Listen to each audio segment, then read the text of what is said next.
Hello friends, LGR study के YouTube channel में आपका स्वागत है। साथियों, आपको बता दें कि आज हम साइकोलॉजी के कुछ महत्वपूर्ण प्रश्नों को कवर करने वाले हैं जो इंटरमीडिएट बोर्ड एग्जाम के लिए काफ़ी महत्वपूर्ण है। और आपको जानकारी दे दें कि इससे पहले 6 वीडियो इस चैनल पर अपलोड हो चुका है और ये इस सीरीज़ का 7वां वीडियो है। तो आप इस सीरीज़ को ज्वाइन कर चुके हैं तो जल्द से जल्द लाइक कर दें, शेयर कर दें ताकि आपके अन्य साथी इसका फ़ायदा उठा सके। एलजीआर स्टडी को सब्सक्राइब नहीं किए हैं तो सब्सक्राइब कर लें क्योंकि सभी सब्जेक्ट का सेशन यहाँ पर चल रहा है और सबसे हेल्पफुल आपके एग्जाम के लिए एलजीआर स्टडी ऐप है जिसके बारे में हम आगे चर्चा करेंगे। टेलीग्राम चैनल को ज्वाइन कर सकते हैं। तो आइए आप बात करते हैं एलजीआर स्टडी ऐप के बारे में। तो इस ऐप में आपको सभी फैकल्टी का, चाहे वो आर्ट्स का हो, साइंस का हो, कॉमर्स का हो, सभी फैकल्टी के सभी सब्जेक्ट का वीवीआई ऑब्जेक्टिव क्वेश्चन का पीडीएफ, वीवीआई सब्जेक्टिव क्वेश्चन का PDF, quick revision notes, model paper का पीडीएफ, क्लास नोट्स और ऑनलाइन टेस्ट, ये सारी सुविधाएं आपको बिल्कुल फ्री में मिल रही है। तो इस ऐप को आप डाउनलोड करना नहीं भूलेंगे जिसका लिंक हम डिस्क्रिप्शन में दे देंगे और आप चाहें तो प्ले स्टोर पर आसानी से सर्च करके इस ऐप को डाउनलोड कर सकते हैं। तो ये क्वेश्चन की ओर बढ़ते हैं। फर्स्ट क्वेश्चन है, नालिका विहीन ग्रंथि का नाम है।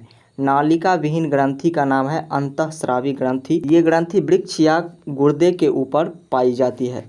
तो इसका परफेक्ट आंसर क्या होगा? अंतःस्रावी ग्रंथि, यानी कि बी इसका परफेक्ट आंसर होगा। दूसरे नंबर क्वेश्चन की बात करें, मानसिक आयु के संप्रत्यय को प्रस्तावित किया है।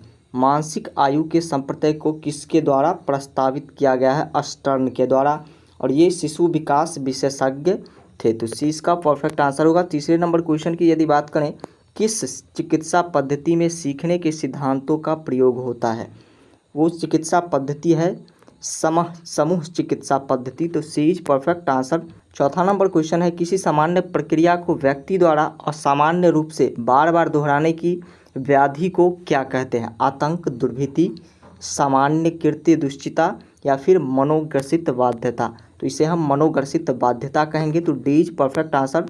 पाँचवें नंबर क्वेश्चन की बात करें, कौन थर्ड डाइक के सीखने का नियम नहीं है? थर्ड डाइक के सीखने का नियम जो नहीं है, प्रभाव का नियम। तो D is perfect answer.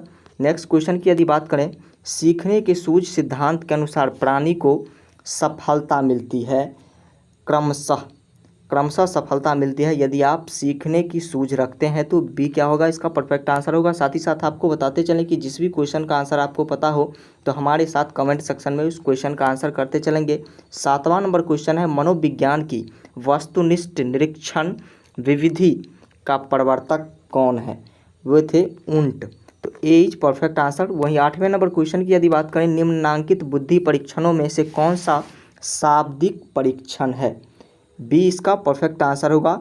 Stanford बिने परीक्षण जो है वो बुद्धि परीक्षणों में से शाब्दिक परीक्षण है। तो बी क्या होगा? इसका परफेक्ट आंसर होगा। इस परीक्षण के अंतर्गत ज्ञान, संख्यात्मक, तर्क शक्ति, दृश्य अवकाशीय, प्रसंस्करण क्षमता, कार्यकारी स्मृति तथा तरल शक्ति की जांच की जाती है। तो इसका परफेक्ट आंसर क्या होगा? बी इसका परफेक्ट आंसर होगा। वहीं नेक्स्ट क्वेश्चन की बात करें, विचारों, प्रेरणाओं, आवश्यकताओं और उद्देश्यों के परस्पर विरोध के फलस्वरूप पैदा हुई विक्षोभ या तनाव की शक्ति क्या कहलाती है? तो हम इसे द्वंद्व कहेंगे। क्या कहेंगे इसे? इसे हम द्वंद्व कहेंगे, कुंठा कहलाती है ये। तो सी इसका परफेक्ट आंसर होगा। 10वें नंबर क्वेश्चन की यदि बात करें, व्यक्तिक भिन्नता का अर्थ होता है। व्यक्तिक भिन्नता का अर्थ होता है व्यक्तियों की विशेषताओं में अंतर और व्यक्तियों के व्यवहार पैटर्न में विभिन्नता। इसलिए ए और बी दोनों इसका परफेक्ट आंसर होगा। 11वें नंबर क्वेश्चन की यदि बात करें, बुद्धि के कितने सिद्धांत को एक कारकीय सिद्धांत कहा गया है? के सिद्धांत को एक कारकीय सिद्धांत कहा गया है। बीने के सिद्धांत को एक कारकीय सिद्धांत कहा गया है। तो डी इज परफेक्ट आंसर। 12वें नंबर क्वेश्चन की यदि बात करें, निम्नलिखित में से कौन 100 का एक प्रकार नहीं है? 100 का एक कौन सा प्रकार नहीं है? निम्नलिखित ऑप्शन में से पहचान 100, व्यक्तित्व 100, सामाजिक 100 या फिर संबंधात्मक 100। तो इसका परफेक्ट आंसर होगा व्यक्तित्व 100, यानी कि बी इसका सही आंसर होगा। 13वें नंबर क्वेश्चन की यदि बात करें, निम्नलिखित में से किसे 100 का भावनात्मक पहलू माना जाता है? 100 का भावनात्मक पहलू जो माना जाता है। 14वें नंबर क्वेश्चन की बात करें, टाइप सी व्यक्तित्व का प्रतिपादन किसने किया था? फ्रीडमैन द्वारा टाइप सी व्यक्तित्व का प्रतिपादन किया गया था। तो सी इसका परफेक्ट आंसर होगा। 15वें नंबर क्वेश्चन की यदि बात करें, कथानक आत्मबोध परीक्षण के निर्माता कौन है? कथानक आत्मबोध परीक्षण के निर्माता मर्रे एवं मॉर्गन को माना जाता है। तो बी परफेक्ट आंसर होगा इसका। वहीं 16वें नंबर क्वेश्चन की यदि बात करें, व्यक्तित्व के शील गुण उपागम के अग्रणी मनोवैज्ञानिक किसे कहा गया है? कैटेल को कहा गया है, तो ए सही आंसर होगा इसका। 17वें नंबर क्वेश्चन की ओर बढ़ते हैं। ये क्वेश्चन है, एक ध्रुवीय विषाद का दूसरा नाम क्या है? एक ध्रुवीय विषाद का दूसरा नाम विषादी मनोविकृति है, इसलिए ये क्या होगा इसका परफेक्ट आंसर होगा। नेक्स्ट क्वेश्चन की यदि बात करें, कैटेटोनिक स्टूपर एक लक्षण है। कैटेटोनिक स्टूपर एक लक्षण है कौन सा? मनोविदिलता का, रूपांतरण मनोकृति का, रोग भ्रम का, इनमें से कोई नहीं। मनोविदिलता का ये एक लक्षण है, तो ए परफेक्ट आंसर होगा इसका। 19वें नंबर क्वेश्चन की बात करें, जिस बच्चे की बुद्धि लब्धि 35 से 39 होती है उसे किस श्रेणी में रखा जा सकता है? सामान्य बुद्धि लब्धि जो है वो 90 से लेकर के 109 के बीच रहनी चाहिए, और यहाँ क्या कह रहा है, किसी बच्चे की बुद्धि लब्धि 35 से 39 के बीच हो, तो ऐसी स्थिति में हम इसे कहेंगे अति गंभीर मानसिक दुर्बलता। क्या कहेंगे इसे?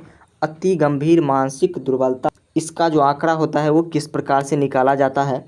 तो मानसिक आयु बाय वास्तविक आयु इंटू 100, ऐसे करके हम बुद्धि लब्धि का मापन करते हैं, तो इसका परफेक्ट आंसर डी इसका परफेक्ट आंसर होगा। 20वें नंबर क्वेश्चन की बात करें, किस चिकित्सा में आधानुकूलन के नियम प्रयुक्त होते हैं? आधानुकूलन के नियम जो प्रयुक्त होते हैं वो होते हैं व्यवहार चिकित्सा में, तो डी क्या होगा इसका परफेक्ट आंसर होगा। चलिए 21वें नंबर क्वेश्चन की बात करते हैं। पारस्परिक अवरोध का नियम का आधार होता है टैकेन इकोनॉमी, मॉडलिंग इकोनॉमी या फिर क्रमबद्ध असंवेदीकरण। इसका कोई आंसर इसमें से नहीं होगा, इसलिए इनमें से कोई नहीं इसका परफेक्ट आंसर होगा। आइए 22वें नंबर क्वेश्चन को देखते हैं। मनोविकृति परिवर्तन में संतुलन मॉडल का प्रतिपादन किसने किया? हाइडर द्वारा प्रतिपादन किया गया था मनोवृत्ति परिवर्तन संतुलन मॉडल का, तो बी क्या होगा इसका करेक्ट आंसर होगा। 23वें नंबर क्वेश्चन की यदि बात करें, श्रेणी आधारित स्कीमा को कहा जाता है। श्रेणी आधारित स्कीमा को क्या कहा जाता है? रूढ़िबद्ध कहा जाता है। क्या? रूढ़िबद्ध कहा जाता है, तो बी इसका परफेक्ट आंसर होगा।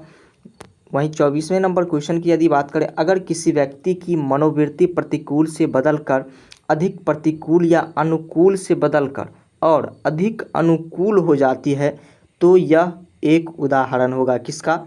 असंगत परिवर्तन का, संगत परिवर्तन का, साधारण परिवर्तन का, जटिल परिवर्तन का, तो ये संगत परिवर्तन का उदाहरण होगा। तो क्या होगा इसका परफेक्ट आंसर? बी इसका परफेक्ट आंसर होगा। यदि किसी व्यक्ति की मनोवृत्ति जो है एकाएक बदल जाती है, संगत का ही परिवर्तन होगा। ये लास्ट क्वेश्चन की बात करते हैं। मनोविकृति निर्माण को कौन तत्व प्रभावित नहीं करता है? मनोविकृति निर्माण को कौन सा तत्व प्रभावित नहीं करता है? तो श्रोता की विशेषताएं जो है ये मनोविकृति निर्माण को प्रभावित नहीं करता है, तो इसका ए परफेक्ट आंसर होगा। तो आज के लिए इतना ही रखते हैं, और आपको बता दें कि आप यदि LGR स्टडी ऐप के बारे में जानकारी शुरू में प्राप्त नहीं किए हैं तो इस बार अवश्य प्राप्त कर लीजिएगा, क्योंकि ये आपके बोर्ड एग्ज़ाम के लिए काफ़ी हेल्पफुल है, आपके बोर्ड एग्ज़ाम के लिए काफ़ी ज़रूरी है। तो इस ऐप में आपको किसी भी फैकल्टी का आप यदि तैयारी कर रहे हो, चाहे वो आर्ट्स हो, साइंस हो, कॉमर्स हो, सभी फैकल्टी के सभी सब्जेक्ट का VVI ऑब्जेक्टिव क्वेश्चन का PDF, VVI सब्जेक्टिव क्वेश्चन का PDF, quick revision notes, model paper का PDF, क्लास नोट्स, और तैयारी पूरी होने के बाद ऑनलाइन टेस्ट लिए जाएंगे, और ये सारी सुविधाएं आपको एक साथ बिल्कुल फ्री में मिल रही है, इसलिए इस ऐप को आप डाउनलोड करना नहीं भूलेंगे, जिसका लिंक हम डिस्क्रिप्शन में दे देंगे, और आप चाहे तो टाइप करके आसानी से प्ले स्टोर पर से इस ऐप को डाउनलोड कर सकते हैं। और वीडियो यदि अच्छा लगा तो वीडियो को लाइक कर दीजिए, अपने दोस्तों में शेयर कर दीजिए, ताकि वो भी इसका फ़ायदा उठा सके। LGR स्टडी को सब्सक्राइब नहीं किया है तो जल्द से जल्द सब्सक्राइब कर लें, और LGR स्टडी ऐप को आप डाउनलोड करना नहीं भूलेंगे। टेलीग्राम चैनल को ज्वाइन कर लें, जहाँ से आपको सभी क्लास का फ्री PDF और लेटेस्ट न्यूज़ मिलती रहेगी। फेसबुक पेज को लाइक कर सकते हैं, इंस्टाग्राम पर आप हमें फॉलो कर सकते हैं। हमारा वेबसाइट है www.lgrstudy.com, इसको विजिट करके आप आसानी से कोई भी जानकारी प्राप्त कर सकते हैं स्टडी से संबंधित। तो आज के लिए इतना ही, थैंक यू।